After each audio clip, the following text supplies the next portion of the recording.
우리는 시간 가운데 살고 있다라고 하는 겁니다. 우리가 읽은 15절에 보면은 지혜 있는 자 같이 하여 세월을 아끼라. 세월을 아끼라. 시간이 소중하다고 하는 말입니다. 한 번 간 시간은 절대로 다시 나한테 돌아오지를 않습니다. 시간을 선용하지 못하면 나중에 후회의 눈물을 흘릴 수밖에 없고요. 또 탄식하며 시간이 또 조금 더 있었더라면 하는 아쉬움을 남기는 겁니다. 시간이 얼마나 남으셨습니까? 몇 가지를 말씀드리면요. 첫째로 시간을 선용하는 사람이 지혜로운 사람이에요. 시간을 잘 내게 주어진 시간을 아끼는 사람이 지혜롭다라고 하는 겁니다. 인생은 굉장히 짧지요. 성경은 곳곳에서 굉장히 인생이 짧다라고 하는 것을 굉장히 강조하고 있습니다. 야고보서 4장에 보니까 아침 안개와 같다 그랬거든요. 아침에 안개가 자욱해 꼈지만은 절대로 오래가지 않습니다. 햇빛 남은 그 안개가 순식간에 사라지고 말아버립니다. 시편 90편 4절에 보면요. 여러분 밤의 한 경점 같다 그런 말씀이 있습니다. 밤의 한 경점 같다 그랬습니다. 오늘 우리가 단잠에 빠져버리면요. 피곤해서 저녁에 단잠을 자고 잠에 빠져버리면 순식간에 아침에요. 막 흔들어 깨워요. 조금만 더 작게 조금만. 왜 이렇게 한 밤이 순식간에 지나가는지. 그래서 그 점 같답니다. 점 같다. 그러니까 잠자는 밤은 순식간에 지나간다라고 하는 그런 표현입니다. 욥기 7장 6절에 보면요. 여러분 배틀의 북과 같다 그랬습니다. 모직을 짜는데 배틀의 북이 왔다 갔다 가는데 여러분 이 배틀의 북과 같다는 얘기는 빠르게 지난다는 표현입니다. 오하다 보면 빨리 지나가 순식간에 지나가는 오하다 보니까 10대, 20대, 오하다 보면 40대입니다. 오하다 보면 50대고요. 60대입니다. 머지않아 이제 70, 80이면 여러분 죽음을 생각할 때가 되는 겁니다. 벌써 이렇게 됐나? 근데 그렇게 돼요. 그러니까 여러분 젊다고 시간 많이 남았다고 자신할 거 아무것도 없습니다. 순식간에 여러분의 인생은 지나가 버리고 말 겁니다. 시편 39장 4절에 보니까 손바닥 넓이만큼 짧다 그랬어요. 손바닥 넓이만 하대요. 인생이 여러분 그렇습니다. 시간은 어떻습니까? 여러분 시간은 쏜살같이 지나간다 그랬어요. 욥기 9장 25절에 보니까 나의 날이 체부보다 빠르니 달려가나무로 복을 볼 수가 없구나 그랬어요. 여기서 체부라고 하는 것은요. 체부란 소식을 전하는 우체부를 말합니다. 소식이 빨리 전해집니다. 그런데 그거보다 더 빠른 것이 인생이라고 하는 겁니다. 이게 인생이 순식간에 지나가는 거예요. 욥기 9장 26절에 그 지나가는 것이 빠름에 배 같고 움킬 것에 날아내리는 독수리 같구나 그랬어요. 여러분 공중에 떠있는 독수리가 먹이를 발견하게 되면 공중에서 내리 쏟습니다. 그것이 얼마나 빠른지 아십니까? 시속 300-400km가 된답니다. 순식간에 내려 쏘아가지고 여러분 도망가는 거 움켜잡아요. 그러니 인생이 그렇게 빠르게 지나간다는 얘기예요. 자신할 것 없습니다. 머지않아 곧 60이 넘어올 겁니다. 70이 될 겁니다. 여러분 시편 90편 10절에 보니까 우리 연수가 70이요 강건하면 80이라도 그 연수의 사랑은 수고와 슬픔뿐이니 신속기간이 날아가나이다 그랬어요. 여러분 건강 70이고 강건하면 80인데 우리 인생의 자랑이 뭐나 자랑은 수고와 슬픔밖에 없대요. 그것도 신속기간이 날개 날려서 날아가나이다. 신속한 데다가 날개까지 달려있어요. 참 빠르다라고 하는 표현입니다. 여러분 시조 중에 이런 가사가 있습니다. 늙은 길 가시로 막고 오는 백발 막대로 치려하니 백발이 죄 먼저 알고 지름길로 왔더라 그랬어요. 오는 시간을 무엇으로 여러분 우리가 막겠느냐? 못 막는 거예요. 다가오는 백발 막으려고 작대기로 두드렸는데 이미 저 뒤에 가서 여러분 세월이 기다리고 있는 거예요. 그렇게 빨리 지나가는 것이 세월이라고 하는 것입니다. 사랑하는 성도 여러분, 시간은 멈춘 적이 없습니다. 시간을 멈춘 적이 없어요. 시계가 고장 나갖고 멈춘 적은 있지만은 그렇다고 해서 시간이 안 간 것은 아닙니다. 지금도 시간이 흘러가고 있고요. 단 1초라도 세월이 멈춘 적이 없어요. 흐르는 물이 쉰 적이 없듯이 시간도 멈춘 적이 없어 계속해서 지금도 흘러가고 있습니다. 여러분이 졸고 있는 이 시간에도 지금 신속히 지나가고 있어요. 시간은 인정사정 없이 지나갑니다. 잠잘 때도 지나가고요. 싸울 때도 지나가고요. 안식을 취할 때도 지나가고요. 지금 이 시간에도 지나가는 거예요. 그래서 어떤 분이 탄식을 합니다. 시간을 되돌렸으면 단 하루라도 더 살았으면, 내가 지금 50대만 됐으면, 어떤 분은 내가 60대만 됐어도, 이렇게 탄식을 여러 번 합니다. 시간은 멈춘 적이 절대로 없는 것 꼭 기억하시길 바랍니다. 사랑하는 성도 여러분, 시간은요 절대로 편견이 없습니다. 편견이 없어요. 하나님의 시간 부여가 공평하다고 하는 말씀이에요. 부자라고 해서 좀 더 많이 주고 가난하다고 못 산다고 조금 덜 준 게 아니라고 하는 거예요. 많이 배웠으니까 많이 주고 못 배웠으니까 덜 준다? 천만이에요. 여러분, 뼈빠지게 일하는 노동자에게는 덜 주고 부리는 사용자에게는 시간을 많이 여러분 주셨을까요? 젊은이에게는 많이 주고 노인에게 조금 준 겁니까? 절대 그렇지 않다는 얘기죠. 하나님은 시간을 여러분 공평하게 주신 거예요. 그래서 어떤 혹자가 그런 말을 합니다. 인생을 시간으로 계산해 보니까 평균 86,400초다 그랬습니다. 평균 86,400초. 똑딱똑딱 평균 여러분 6,400초가 지나가면 여러분 죽는다는 얘기예요. 여러분 그렇게 죽어요. 이 시간을 어떻게 사용하느냐에 저와 여러분 지혜가 달려있다라고 하는 겁니다. 시간은 과거 여행이 여러분 불가능합니다. 옛 어린 시절이 그립지만 그대로 돌아가지를 여러분 못합니다. 학창시절의 낭만이 그립지만은 옛날 학창시절로 돌아갈 수가 없어요. 여러분이 살던 옛 고향으로 가고 싶지만은 가보면 옛날의 모든 모습들은 사라지고 없습니다. 10년만 젊으면 하고 탄식을 합니다. 사랑하는 성도, 타임머신이 있으면 혹시 과거로 돌아갈 수 있을까? 절대로 내가 있었던 과거로 오늘 우리를 다시 돌아가게 하지는 여러분 못하는 거예요. 사랑하는 성도 여러분, 시간의 끝에는 살아온 날에 대한 평가가 분명히 있다라고 하는 거예요. 살아온 날에 평가가 있어요. 지나온 흔적을 시간 속에서 여러분 남습니다. 시간을 되돌리지 못하기 때문에 그 시간에 새겨진 흔적으로 하나님은 우리를 심판하신다고 하는 얘기인지, 어떻게 살았는지, 어떻게 하며 살아갔는지, 시간을 어떻게 썼는지 창조주 하나님이 시간 속 세월 속에 여러분의 흔적이 남아있는 그걸 가지고 하나님이 여러분 결산하신다는 얘기죠. 여러분의 각자를 결산한다. 성경이 말씀하십니다. 전도서 11장 9절에 청년이여 내 어린 때를 즐거워하며 내 청년의 날을 마음에 기뻐하여 마음에 원하는 길과 내 눈이 보는 대로 쫓아 행하라. 그러나 하나님이 이 모든 일을 인하여 너를 심판하실 줄을 알아라. 심판할 줄을 알아라. 오늘 내가 사는 시간 속에 여러분 분명한 것은 여러분 기회가 들어 있습니다. 내가 지금 살아가고 있는 시간 속에 기회가 들어가 있어요. 여러분 지금 내게 오는 시간은 다 기회와 함께 여러분 오는 겁니다. 선을 행할 수 있는 기회가 시간 속에 지금 들어 있어요. 배울 수 있는 기회, 성공할 수 있는 기회, 착하게 살 수 있는 기회, 충성할 수 있는 기회, 하나님께 영광 올려드릴 수 있는 기회, 하나님께 인정받을 수 있는 기회가 지금 시간 속의 기회를 가지고 지금 나에게 다가오고 있는 겁니다. 지나간 기회는 절대로 우리에게 여러분 오지를 않습니다. 사랑하는 성도 여러분, 나의 앞 시간을 내가 모른다라고 하는 답답함이 있습니다. 내가 얼마나 더 살지를 모르고 얼마나 더 여러분 일을 하며 살지도 모르고 당장에 이 현관문을 바깥에 나가서 어떻게 될지도 모르는 시간이에요. 5분 앞을 내다보지 못하는 시간이에요.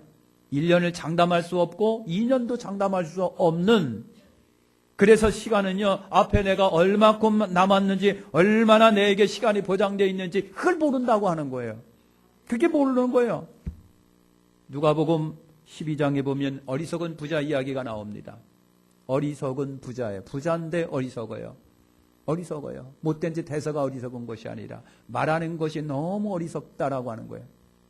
그러면 누가복음 12장 어리석은 부자 이야기가 나오는데 왜 그가 어리석은 이유냐? 어리석었냐라고 하는 거는 여러분, 그는 자기의 시간이 무한히 남았다고 생각을 한 거예요.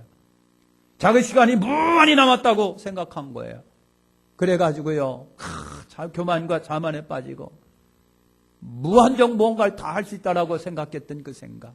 근데 하나님이 그 생명 거두시면, 하나님이 순식간에 그 생명 거두시면 그가 갖고 있는 것이 단축 것이 되겠느냐? 인생의 시간은요, 전적 나에게 달려있지 않습니다. 내 인생이라고 내가 주관할 수 없고, 내 생명이라고 해서 내가 여러분 주관할 수 없어요. 나는 청년의 젊음이 있고, 나는 청년의 시간이 있으니까 내 마음대로 여러분 할 수 있는 게 아니라, 내가 갖고 있는 생명, 내가 갖고 있는 시간도 다 하나님 장중 안에 있어요. 하나님에 의해서 움직여집니다. 그래서 마태복음 25장 13절이 그럽니다. 그런즉 깨어있어라. 너희는 그날과 그 시간을 알지 못하느니라 그랬어요. 깨어있어라. 여러분이 갖고 있는 생명, 시간, 여러분이 것이 아닙니다. 다 순식간에 여러분 어떻게 될지 모르는 거예요. 그래서 시간을 선용하는 것이 뭐다? 지혜라고 하는 겁니다. 그래서 시편 90편 12절에 보면 우리에게 우리 나를 계수함을 가르치사 지혜의 마음을 얻게 하소서. 하나님께 기도하기를, 하나님, 내 주어진 시간과 내 주어진 인생을 잘 살펴볼 수 있고 잘 돌아볼 수 있는 지혜를 갖게 해주세요. 지혜를 갖게 해주세요. 그렇게 시편 기자가 여러분 기도하고 있어요. 나에게 주어진 시간, 세월을 여러분 보는 눈을 주세요. 지혜로운 여러분 되시기를 예수님의 이름으로 축원합니다. 두 번째 우리가 알아야 될 것은요, 시대를 읽을 줄 아는 자가 지혜로운 사람이에요. 한번 따라서 합시다. 시대를 읽자. 시대를 읽자. 여러분, 시대를 읽어야 돼요. 마태복음 16장 2절과 3절은 예수께서 대답하여 가라사대 너희가 저녁에 하늘이 붉으면 날이 좋겠다 하고 아침에 하늘이 붉고 흐리면 오늘은 날이 굳겠다 하나니 너희가 천기는 분별할 줄 알면서 시대의 표적은 분별할 수 없느냐.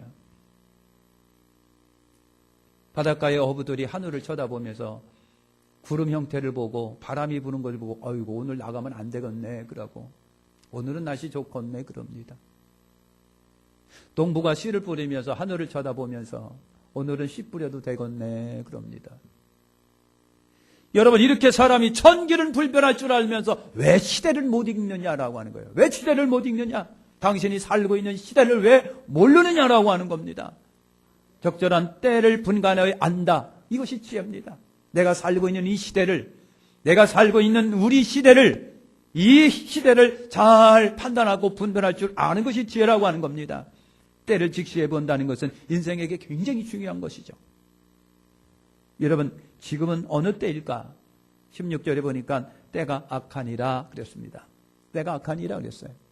그러니까 악하다라고 하는 말은요, 기회가 없어진, 또 힘들어졌다 그런 말입니다. 기회가 없어졌대요. 힘들어졌대요. 그래서 여러분, 선을 행하기 힘들고 선을 행할 기회를 찾기가 힘든 시대. 내 미래를 위해서 내가 준비 좀 해야 되겠는데 준비할 수 있는 시간적 여유가 없고 내가 내 인생을 갖다가 좀 더 다듬어야 되겠는데 그 다듬을 수 있는 기회가 없는 거예요. 시간이 없대요. 시간이 없대요. 기회가 없어졌대요. 힘들어졌대요. 악을 행하기는 쉬워도 선을 행하기는 심히 어려운 시대를 살아가고 있답니다. 로마서 13절에 지금 밤이 깊어진 때라고 말합니다. 또한 우리가 너희가 이 시기를 알거니와 자다가 깰 때가 벌써 되었느니 이는 이제 우리의 구원이 처음 이를 때보다 가까웠습니다. 밤이 깊고 낮이 가까웠으니 그러므로 우리가 어둠의 일을 벗고 빛의 갑옷을 입자 그랬어요. 빛의 갑옷을 입자. 밤이 깊고 낮이 가까웠으니 그랬어요. 그것은 여러분 하나님이 어떻든 인생에 대하여 뭔가 심판할 때가 가까워 있다 그랬어요. 그래서 어둠의 일을 벗고 빛의 옷을 입자. 이제까지 내 생활을 돌이켜보니까 다 어둠의 삶이었다고 한다면, 부정의 삶이었다라고 한다면, 준비 없는 삶이었다라고 한다면 이제 그 옷 벗어버리고 선함과 착함과 믿음과 준비하는 빛의 옷을 입어라. 밤은 그 죄악의 밤을 여러 번 말합니다. 영적으로 기쁜 흑암의 때를 여러 번 말하라 합니다. 흑암 때를 말합니다. 어느 엄마가 시장 가다가 교통사고를 당했습니다. 그리고 일주일 만에 깨어났습니다. 일주일 만에 깨어났는데 기쁘지가 않고, 깨어났는데 산뜻하지가 못해요. 우울해. 그래서 자꾸만 물어봤더니 이 아줌마가 죽음 속에서 하늘을 갔다 왔습니다. 하늘 갔다 왔는데 예수님이 우리나라를 보여주고 자기 가정을 보여주고 자기 남편 보여주고 자기 애들을 보여줬는데 너무 속상한 거예요. 힘이 없어요. 속상해요. 이러면 안 되는데, 남편도 저러면 안 되고 우리 애들도 저러면 안 되는데, 이 나라도 이러면 안 되는데. 여러분, 갔다 와서 정신 차렸습니다. 갔다 와서 정신 차렸습니다. 그래서 정신 차리고 남편에게, 아이들에게, 주변 사람들에게 이 시대를 얘기하기 시작합니다. 당신 예수 믿으셔야 됩니다. 예수 믿고 천국 가셔야 됩니다. 여러분, 아무리 외쳐도 바위의 계란으로 치기밖에 안 돼요. 도무지 전해지지가 않아요. 이게 답답해가지고 맨날 울었대요. 어쩜 저렇게 그냥. 여러분, 오늘 부끄러움과 창피함, 그 다음에 불의함과 추악함이 상당히 우리는 미화된 세상에 살고 있어요. 정말 미화된 세상에 살고 있어요. 많은 매스컴들이 이런 일들을 부추기고 있는 것 같아요. 부추기고 있어요. 진리가 비진리가 되고, 정상이 비정상이 되어가고 있고, 비진리가 진리가 되고 진리가 비진리가 됐음에도 불구하고 그것이 옳은 줄 알고 있고, 비정상이 정상이 되어야 되는데 정상이 비정상 되어도 그걸 여러분 판가름하지 못하는 거. 여러분, 모든 것이 역으로 진행되는데도 불구하고 느끼지 못하는 거, 깨닫지 못하는 이 세상에 오늘 우리가 살아가고 있는 겁니다. 살아가고 있어요. 어둠 세상을 살아가고 있다는 얘기죠. 이런 때에 우리가 어떻게 처신해야 될까? 요한계시록 18장에 보니까 내 백성아, 거기서 나와 그의 죄에 참여하지 말고 그의 받을 재앙들을 받지 말라. 그 죄는 하늘에 사무쳤으며 하나님은 그의 불의한 일을 기억하신지라. 요한계시록 16절에 보니까 보라, 내가 도적같이 오리니 누구든지 깨어 자기 옷을 지켜 벌거벗고 다니지 아니하면 자기의 부끄러움을 보이지 아니하는 자가 복이 있도다. 여러분, 그랬습니다. 여러분, 이 시대는 하나님이 심판을 시작할 때 예수님이 곧 오신다고 우리에게 여러분 말씀하고 계십니다. 우리는 이 시대를 분별하고 우리의 행실을 선하게 하고 믿음으로 다음 세대를 준비하는 지혜로운 저와 여러분들이 되시기를 축원합니다. 여러분, 세상에 동화되어 신자인지 아닌지 구별할 수 없는 애매모호한 상태가 여러분 아니라 분명한 믿음의 색깔을 우리가 보일 수 있는, 검은 건지도 흰 건지도 아니고 말이죠. 회색처럼 노리끼리하고 분명하지 못한 신앙의 색깔들을 이 시대는 보일 시대가 아니라 분명한 우리의 믿음의 색깔을 보일 수밖에 없는 시대에 우리가 살아가고 있다. 거룩한 하나님의 백성이 될 때라고 하는 겁니다. 동물적인 본성에 충실한 인간형이 아니라 여러분, 거룩함을 실천하는 영성적인 사람, 도덕적 사람, 염치를 알고 부끄러움을 아는 제자가 돼야 되는 시대에 우리가 살고 있다는 얘기죠. 세 번째는 여러분, 하나님의 뜻을 찾아내는 지혜로운 사람이 되어져야 됩니다. 하나님의 뜻을 찾아내는 사람이 지혜로운 사람이다. 17절에 보니까 오직 주의 뜻이 무엇인지 헤아라. 여러분, 자고로 하늘의 뜻을 아는 자가 세상을 이끌었다고 그랬습니다. 하늘의 뜻을 아는 자가 세상을 이끌었다. 이 뜻은 내 뜻이 아니라 하나님의 뜻이고요. 국가의 뜻이 아니라 하나님의 뜻이고요. 대통령의 뜻이 아니라 하나님의 뜻이고요. 기업의 뜻도 아니고 시대의 뜻도 아닌 하나님의 뜻, 하나님의 뜻을 여러분 이해하라. 하나님은요, 인생과 역사의 주인이 되시고 여러분, 생사화복의 주권자가 하나님이십니다. 죽고 사는 것이 다 하나님께 있습니다. 지금 죽는 거, 사는 거, 성공하고 실패하는 거 다 하나님의 뜻에 있습니다. 그래서 주권자이십니다. 그 주인의 의지를 알아서 순종한다고 한다면 복 있는 존재예요. 지혜로운 존재입니다. 자식이 부모의 마음을 알고 종이 주인의 마음을 헤아린다고 한다면 그것이 효도요 충성입니다. 충성입니다. 흔히 여러분 현대 자동차 노조가 1년 연봉이 얼마다 막 그러고 떠돌아다닙니다. 일하는 사람이 주인의 뜻을 잘 이해하고 판단해서 주인과 마음이 합해져서 그래서 일을 이루어 나간다면 대단히 좋은 사람일 겁니다. 좋은 사람일 겁니다. 여러분 무엇이든지 헤아리지 못하면 엉뚱한 일을 할 수밖에 없는 거예요. 오늘 우리가 하나님의 뜻을 헤아리지 못하면 나는 엉뚱한 일을 할 수밖에 없는 어리석은 자가 되어버릴 수밖에 없어요. 어떻게 하면 하나님의 뜻을 우리가 분별할 수 있을까? 어떻게 하면 하나님의 뜻을 분별할 수 있을까? 사랑하는 성도 여러분, 하나님의 뜻을 잘 이해하려면 그분 사랑하는 것밖에 없어요. 그분을 사랑하면 그게 돼요. 여러분 사랑엔 뭐가 없다? 비밀이 없어요. 사랑엔 국경도 없대요. 사랑엔 감추는 게 없대요. 사랑엔 비밀이 없대요. 여러분 서로 사랑하면 느낌으로 알고 눈빛만 봐도 안 돼요. 서로 사랑하면요 하는 헛기침해도 안 돼요. 사랑하면요 분별이 가능하답니다. 나는 여러분이 나 진짜 하나님을 사랑한다면 하나님이 하면 무슨 뜻인지 알아차릴 거예요. 사랑하면 그렇게 된답니다. 하나님을 사랑하면 하나님의 뜻을 여러분 알 겁니다. 하나님의 뜻을 알려면 자꾸만 하나님 곁으로 가야 돼요. 그분과 친해지면 돼요. 그분 친해지면 자꾸만 친해지면 사랑한다고 하면서 계속해서 멀리 떨어져서 그 사랑은 식어갑니다. 멀리 떨어지면 식어집니다. 그 생각을 잘 파악할 수가 없습니다.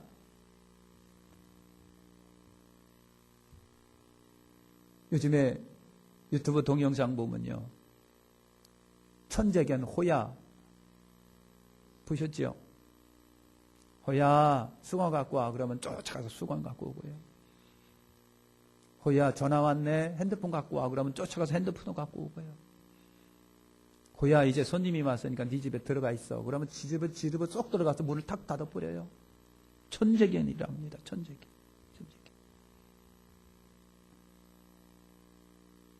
삽살개가 어릴 때에 주인 품에서 잘 자라다가 삽살개가 다른 사람한테로 이제 분양시켰어요. 분양시켰는데 이 삽살개가 커가지고 주인하고 헤어졌어요. 근데 주인이 어디 갔는지도 모르고 그러니까 늘 살던 집 근방을 방황하고 돌아다녀요. 누가 먹이를 줘도 먹지도 않고 누가 잡으려고 하면 쫓아나가고 도망가고 항상 자기가 살던 집을 뱅뱅뱅뱅뱅뱅 돌아다녀요. 그래서 그 삽살개를 잡아봐 보니까 귀에 마크가 찍혀 있어요. 호적이 올라 있는 거예요. 역조작을 해봤어요. 그때 주인이 나타났어요. 원래 삽살개를 키워가지고 새끼를 베가지고 잘 키우다가 분양시켰던 원래 주인. 그래서 이제 여러분 그 삽살개를 끌고 옛날 주인을 찾아갔습니다. 찾아갔는데 삽살개가 멍하니 쳐다보기만 하고 반갑지를 않고 주인 내외 와가지고 아이고 네가 왔네 하고 머리를 쓰다보니까 갑자기 눈을 팍 뜨더니면 막 달려드는 거냐. 옛날의 기억이 되돌아온 거예요. 옛날 나를 키워줬던 주인의 기억이 되살아온 거예요. 얼마나 반가워하는지 그냥 막 난리가 나서 막 팔짝팔짝 뛰어요.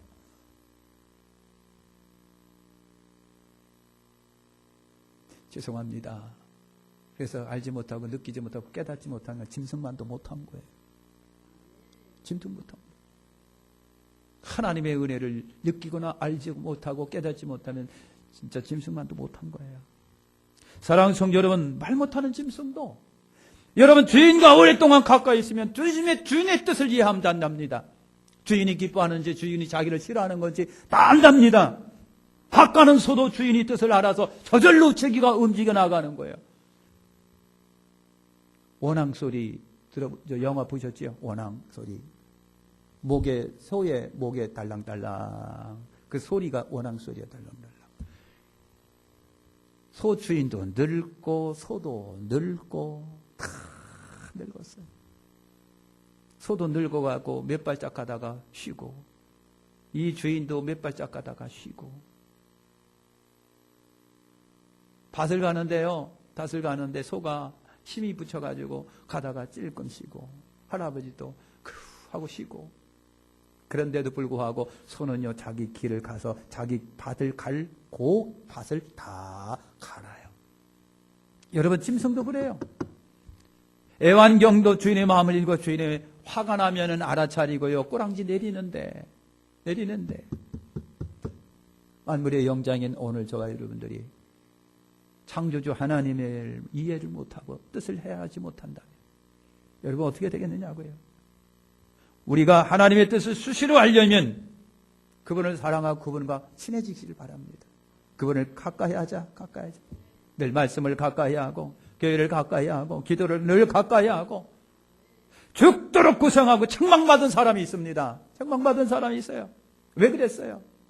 주여, 내가 주를 위하여 기적을 행한나이다. 병든 자를 치료했나이다. 귀신을 쫓아나이나이다. 표적과 기적을 행했나이다. 그랬어요. 그랬더니 주인이 하는 얘기가, 나는 너를 도무지 알지 못한다. 그랬습니다. 아니, 내가 주님의 일을 했는데 왜 내를 모릅니까?